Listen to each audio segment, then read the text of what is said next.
Hello aspirants, I am समीक्षा Singh, PhD scholar. आपका स्वागत करती हूँ अपने यूट्यूब चैनल केमिस्ट्री फिलिप पर। यहाँ आपको मिलेगा PSC, UPSC, NEET, JEE, CSIR NET and IIT GATE के केमिस्ट्री लेक्चर्स। ये चैनल आपको प्रोवाइड करेगा separate lectures for separate exams. तो कल के लेक्चर्स में हमने देखा था केमिकल रिएक्शंस एंड उसके प्रकार, एंड आज के लेक्चर्स में हम कवर करेंगे rate of chemical reactions and factor affecting rate of reactions. इसमें समय के साथ जो हमारा रिएक्टेंट है वो उसके कंसंट्रेशन जो है वो कम होती जाती है, उसकी मात्रा कम होती जाती है। जो हमारा रिएक्टेंट है उसकी मात्रा जो है, अमाउंट जो है वो क्या होगी, डिक्रीज होती जाती है। इसकी अमाउंट डिक्रीज होती जाती है और जो हमारे प्रोडक्ट है उसका अमाउंट इंक्रीज होता जाता है। उसका अमाउंट जो है वो इंक्रीज होता जाता है। तो इस गति को हम क्या बोलते हैं, इस गति को हम बोलते हैं अभिक्रिया की दर। तो अगर हम इसे फॉर्मूला के रूप में लिखें तो हम क्या लिखेंगे, रेट इज इक्वल टू, या फिर अभिक्रिया की दर बराबर change in concentration upon time taken, means अभिक्रिया की दर is equal to concentration में change upon time, कि कितना टाइम लग रहा है रिएक्शन को प्रोसीड होने में। जैसा कि मैंने बताया कि टाइम के साथ क्या होता है, जो हमारा रिएक्टेंट का कंसंट्रेशन है और प्रोडक्ट के कंसंट्रेशन है, दोनों में चेंजेस होते हैं। तो चेंजेस कैसा होता है, रिएक्टेंट का जो कंसंट्रेशन है वो डिक्रीज होते जाता है और प्रोडक्ट का जो कंसंट्रेशन है वो इंक्रीज होते जाता है। तो इसको हम एक ग्राफ से भी समझ सकते हैं, जैसा कि एक ग्राफ बनाते हैं जिसमें क्या होगा, ये y एक्सिस पर है कंसंट्रेशन और x एक्सिस पे है टाइम।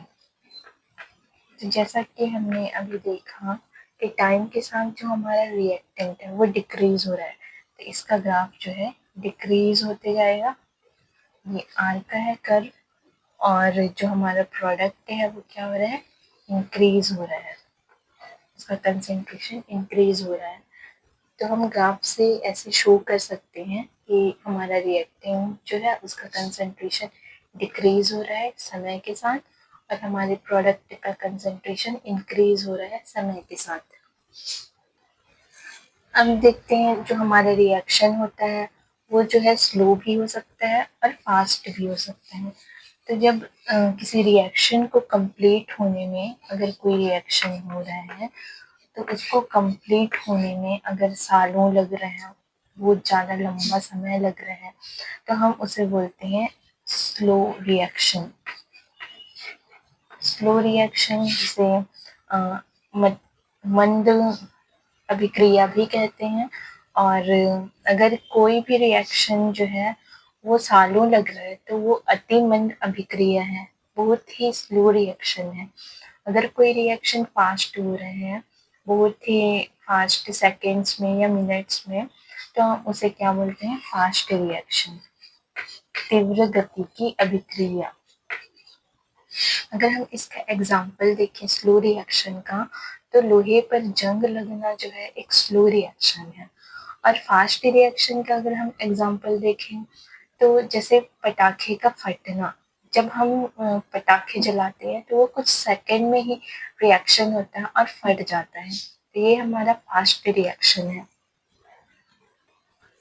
अब हम देखेंगे रासायनिक अभिक्रिया को प्रभावित करने वाले कारक।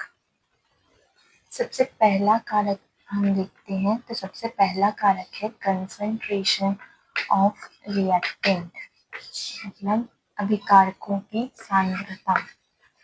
ये कैसे डिपेंड करता है हमारी, या अफेक्ट करता है हमारे केमिकल रिएक्शन को। तो जैसे कि अगर हमारे रिएक्टेंट का कंसंट्रेशन ज़्यादा है, फॉर एग्जांपल ये एक कंटेनर है या फिर आप बीकर जो भी बोलो, इसमें जो है रिएक्टेंट्स है, तो हमारा रिएक्टेंट्स का कंसंट्रेशन जितना ज़्यादा होगा, रिएक्टेंट का जो कंसंट्रेशन है जितना ज़्यादा होगा, इसके मॉलिक्यूल्स, जो रिएक्टेंट के मॉलिक्यूल्स हैं वो आपस में ज़्यादा टकराने लगेंगे, क्योंकि इनके पास स्पेस कम है रहने के लिए, इसीलिए आपस में टकराने लगेंगे जब हम इसके कंसंट्रेशन को बढ़ा देंगे। तो ये जब बहुत ज़्यादा टकराने लगेंगे तो इनका जो रिएक्शन का स्पीड है वो भी क्या हो जाएगा, जो स्पीड है वो भी बढ़ जाएगा।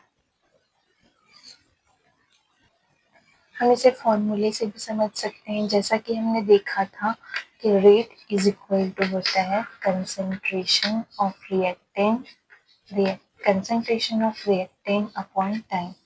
तो अगर ये देखिए, रेट जो है वो रिएक्टेंट के कंसंट्रेशन के डायरेक्टली प्रोपोर्शनल है। हमारा जो रेट है डायरेक्टली प्रोपोर्शनल है रिएक्टेंट के कंसंट्रेशन के। मतलब जब हम रिएक्टेंट का कंसंट्रेशन बढ़ाएंगे तो हमारा रेट भी बढ़ेगा। हमारा सेकेंड कारक है टेम्परेचर। हमारा सेकेंड फैक्टर जो है वो क्या है, टेम्परेचर है। तो टेम्परेचर कैसे अफेक्ट करता है रेट ऑफ रिएक्शन को, जब हम तापमान देते हैं, तापमान बढ़ाते हैं तो क्या होता है, उसकी ऊर्जा बढ़ जाती है। हमारी जो रिएक्टेंट है उसकी काइनेटिक एनर्जी बढ़ जाती है, जिससे वो तेजी से इधर उधर भागते हैं। तेजी से भाग रहे हैं मतलब कि वो तेजी से टकराएंगे। तो तेजी से टकरा रहे हैं मीन्स क्या हो रहा है, वो रिएक्शन का जो स्पीड है या रेट है वो भी तो तेज हो जाएगा। तो हमारा टेम्परेचर कैसे कर रहे हैं, रेट जो है उसको बढ़ा रहे हैं। अगर हम डेली लाइफ में देखें तो क्या होता है, जब हम खाना बनाते हैं तो वहाँ पे हम अगर एनर्जी उसको ज़्यादा दे, टेम्परेचर ज़्यादा दे रहे हैं तो वो जल्दी पकता है। वही चीज़ अगर हम कम टेम्परेचर में बनाते हैं तो उसका जो रेट है, पकने का रेट है वो स्लो हो जाता है। तो इससे हम समझ सकते हैं कि टेम्परेचर क्या कर रहा है, रेट को इंक्रीज कर रहा है। इसके बाद थर्ड फैक्टर हम देखते हैं कैटलिस्ट। हमारा थर्ड फैक्टर है कैटलिस्ट, जिसको हम क्या बोलते हैं, उत्प्रेरक। तो ये क्या करता है, हमारे रिएक्शन जो है उसके रेट को बढ़ा देते हैं, लेकिन खुद इन्वॉल्व नहीं होते रिएक्शन में। ये सिर्फ क्या करते हैं, ये रिएक्शन को मोटिवेट करते हैं, रिएक्टेंट्स को जो है मोटिवेट करते हैं। हमारा जो कैटलिस्ट होता है मोटिवेट करते हैं उसके रेट को इंक्रीज करने के लिए। ठीक है, जैसे अगर हम डेली लाइफ एग्जांपल देखें तो क्या होता है, जब हम पढ़ते हैं तो कभी कभी होता है कि हमें पढ़ने का मन नहीं करता, तो हम क्या करते हैं, कोई मोटिवेशनल वीडियो देख लेते हैं।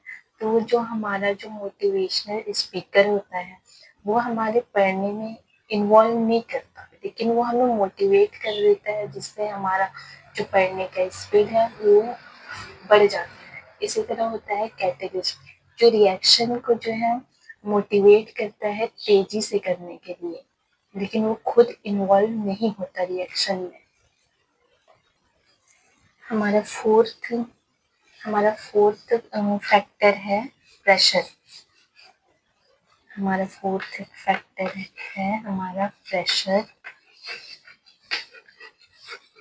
प्रेशर क्या करता है, प्रेशर जो है रिएक्टेंट के अणुओं को, परमाणुओं को पास पास लाता है। पास पास लाएगा तो क्या हुआ, वे आपस में टकराएंगे और उनका रेट जो है, रिएक्शन का रेट वो बढ़ जाएगा। फॉर एग्जाम्पल ये एक बीकर मान लेते हैं, इसमें क्या है, इसमें गैस के अणु हैं। गैस के अणु जैसा कि हम जानते हैं दूर दूर होते हैं। तो जब हम इसको प्रेशर देंगे, ऊपर से हम एक पिस्टन लगा देते हैं फॉर एग्जाम्पल, तो ये क्या करेगा, इसको हम प्रेशर दे रहे हैं, नीचे की ओर प्रेस कर रहे हैं। प्रेस करेंगे तो क्या होगा, ये जो हमारा गैस का अणु है, परमाणु है, वो पास पास आने लगेंगे। पास पास आने लगेंगे और क्या होगा, वो एक दूसरे से टकराने लगेंगे। टकराने लगेंगे तो इनका रेट जो है वो बढ़ जाएगा। तो इससे हम ये बोल सकते हैं कि जब हम प्रेशर बनाते हैं तो हमारा रेट क्या होता है, इंक्रीज होता है। ये था factors affecting rate of reaction. इसके बाद हम देखते हैं केमिकल इक्विलिब्रियम मतलब रासायनिक साम्य अभिक्रिया। तो अब हम देखते हैं केमिकल इक्विलिब्रियम रिएक्शन।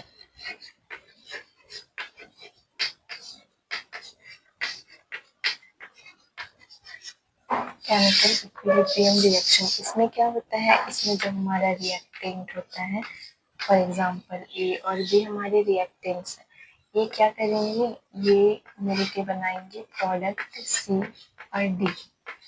तो इसमें जो रिएक्शन होता है वो रिवर्सिबल रिएक्शन होता है, जिसको हम इस एरो से शो करते हैं।